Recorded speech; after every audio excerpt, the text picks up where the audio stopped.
16 வயது நிலை படம் வந்து ரிலீஸ் ஆகிட்டு செகண்ட் வீக் ஓஹோன்னு போயிட்டு இருக்கு.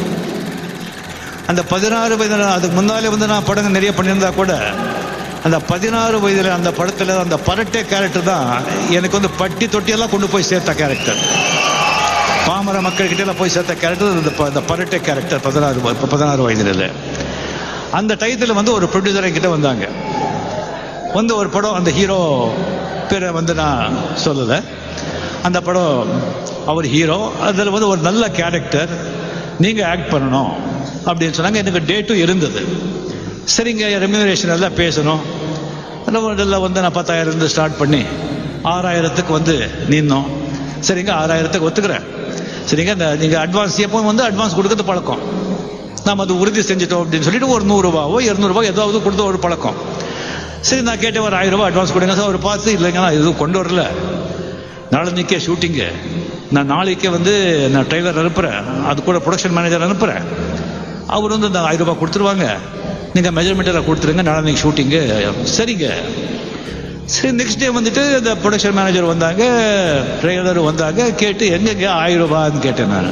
இல்லைங்க ஒன்றும் சொல்லலையேன்னு சொன்னாங்க. இல்லைங்க 1000 ரூபா கொடுத்து அனுப்புறேன்னு சொன்னாங்க, கொடுக்கலையே. சொல்லும்போது இல்லைங்க எனக்கு தெரியாது, நீங்கள் வேணால் பேசுங்க. நம்ம வந்து இந்த புதுப்பேடு கார்டன் ஸ்ட்ரீட்டில் அங்கே இருந்தேன் நான். அங்கே முன்னாலே வந்து ஒரு நாடார் கடை இருந்தது, அங்கே தான் ஃபோன் இருந்தது. அங்கே தான் ஃபோன் போட்டு அங்கே கேட்டேன். அவங்க ப்ரொடியூசர் லைனில் வந்தாங்க. என்னங்க 1000 ரூபா கொடுக்குறேன்னு சொன்னீங்க, கொடுக்கலையே, எப்படி? ஆமாங்க நான் மறந்துட்டேன், நீங்கள் முன்படுங்க, நீங்கள் நாளைக்கு ஷூட்டிங் நீங்கள் வந்துடுங்க, நீங்கள் மேக்கப் போடுறதுக்கு முன்னால் நான் 1000 ரூபா கொடுக்குறேன், டெஃபினட்டாக நான் கொடுக்குறேன்னு சொன்னாங்க. சரிங்க அப்படின்னு சொல்லி நெக்ஸ்ட் டே வந்து 9 மணிக்கு வந்து ஷூட்டிங்கு. 7:30 மணிக்கு கார் வருதுன்னு சொன்னாங்க. 8 மணி ஆச்சு, 8:30 மணி ஆச்சு, 8:45 மணி ஆச்சு. அப்போ தான் கார் வந்தது. சரி, அந்த காரில் வரையும் ஏவிஎம் செட்டு ஸ்டுடியோக்கு வந்து ஷூட்டிங் நான் போனேன். செட்டுக்கு போகிறேன். அங்கே போகிறதுக்கே 9:30 ஆகிடுச்சு. இந்த ப்ரொடக்ஷன் மேனேஜர் எங்க ஹீரோயெல்லாம் வந்துட்டாங்க, ஏன் சீக்கிரம் மேக்கப் போடுங்க. நான் என்னங்க அந்த 1000 ரூபாய் கொடுக்கல. இல்லைங்க நீங்கள் வந்து என்னங்க 1000 ரூபா கொடுக்குறாங்க, நீங்கள் மேக்கப் போடுங்க, நீங்கள் வந்துடுவாங்க சொன்னாங்க. இல்லைங்க 1000 ரூபாய் கொடுத்தா தான் நான் மேக்கப் போடுவேன் அப்படின்னு சொல்லிட்டு நான் வந்து சரி நின்றுட்டேன். சரி, கம்ப்ளீட்லி வந்து அந்த ஹீரோ வந்தாங்க, எல்லாம் வந்து நின்றுட்டு இருந்தேன். ஒரு 10:15 மணி ஆச்சு. டக்குன்னு சொல்லி ஒயிட் அம்பாசிடரில் கார் ஃபாஸ்ட்டாக வந்து நின்னது. டோர் திறந்து அந்த ப்ரொடியூசர் கீழே இறங்கினாங்க. கீழே இறங்கிட்டு எடுத்த உடனே, என்னடா நீ என்ன பெரிய பெரிய பெரிய ஆர்டிஸ்டா, பெரிய ஹீரோவா, இப்போதான் வந்திருக்கேன், 4-5 படம் பண்ணியிருக்கேன், என்ன படம் கொடுக்கல, என்ன மேக்கப் போட மாட்டியா? உங்களெல்லாம் எத்தனை பேர் பார்த்துருக்கேன்டா, ரோட்ல அலையண்டாதீங்கெல்லாம், கேரக்டர் கிடையாது, ஒன்றும் கிடையாது, போடா.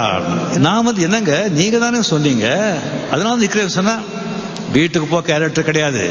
சரி, ஓகே, கார் கொடுங்க. கார்லேயே போறேன்னு சொன்னா, காரில் கிடையாது, அதுக்கு நீ வாடகை கொடுக்கணும், நடந்தே போடும் அப்படின்னு சொன்னாங்க. என்கிட்ட உண்மையாவே பணம் கிடையாது, பாக்கெட்ல பணம் வச்சுக்கல.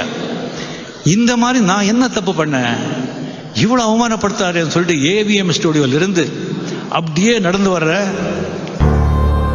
செகண்ட் வீக் 16 வயதுல இது எப்படி இருக்கு அப்படின்னு சொல்லிட்டு போட்டு போஸ்டர் எல்லாமே நடந்து இதே மைண்ட்ல ஓடுது. அந்த பஸ்ல போறவங்க எல்லாம் இது எப்படி இருக்கு, இது எப்படி இருக்குன்னு கேட்கறாங்க. எனக்கு வந்து இப்படி நடந்து போயிட்டு இருக்கு, இதை பார்த்து சொல்றாங்க அப்படிங்கிறது என் மைண்ட்ல. பின்னாலே ஒரு 4-5 பேர் பரட்ட இது எப்படி இருக்குன்னு வர்றாங்க. என் மைண்ட்ல எல்லாம் என்ன ஓடுதுன்னா, இதே கோடம்பாக்கம் ரோட்ல ஃபாரின் வண்டி எடுத்துக்கிட்டு அந்த கால் மேல கால் போட்டு உட்காந்து இதே ஏவிஎம் ஸ்டோர்ல அதே ஃப்ளோர்ல வந்து போகலன்னு சொன்னா நான் ரஜினிகாந்த் இல்லை. கரெக்டா வந்து 2.5 வருஷத்துல வந்து ஏவிஎம் செட்டியார்கள் சிறந்த இட்டாலியன் ஃபியட் வண்டி 4.25 லட்சத்துக்கு வாங்கினேன். வாங்கிட்டு புது பேசஸ் கார்டன் அங்கே வந்து அங்கே வண்டி நிற்க வைக்கிறதுக்கு இடம் கிடையாது. அங்கே நிற்க வச்சுட்டு நம்ம முரளி என் ஃப்ரெண்டு கேட்குறாரு, என்னப்பா டிரைவர் இல்லை, இந்தியன் டிரைவர் வேண்டாம், ஃபாரின் காருன்னா ஃபாரின் டிரைவர் தான் வேண்டாம்,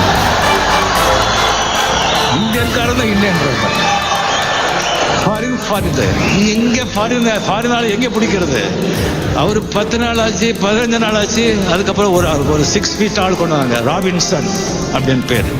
அவர் கூலிங் கிளாஸ் போட்டே வந்தாங்க, ஆங்கிலோ இந்தியன். ஆமாம், எஸ், நீங்கள் டிரைவர், பட் யூனிஃபார்ம் வேணும், கொஞ்சம் இருங்க அப்படின்னு சொல்லி பக்கத்துலேயே கலாக்கேந்திர ஆழ்வார்பேட்டை ஆஃபீஸ் இருக்குது. அந்த டெய்லரே வர சொன்னேன். இவருக்கு வந்து நல்ல uniform with belt, with shoe, with cap அப்படின்னு சொல்லிட்டு நெக்ஸ்ட் டே மார்னிங் ஒரு 8 o'clock 8:30 ராபின்சன் ரிப்போர்ட்டிங் சார் அப்படின்னு சொல்லி, ஓகே கமான் அப்படின்னு காதுகிட்டே போய், எஸ் சார், வேற seating sir, front seat or back seat sir? Back seat. Yes sir அப்படின்னு சொல்லி கண்பிட்ட தொப்பி கழுவிட்டு, தொப்பி அப்படியே கழட்டி பாதி பெண்டாய் டோர் திறந்து, ப்ளீஸ் சார், எஸ் அப்படி உட்காந்து விடுறா வண்டியா ஏவிஎம்.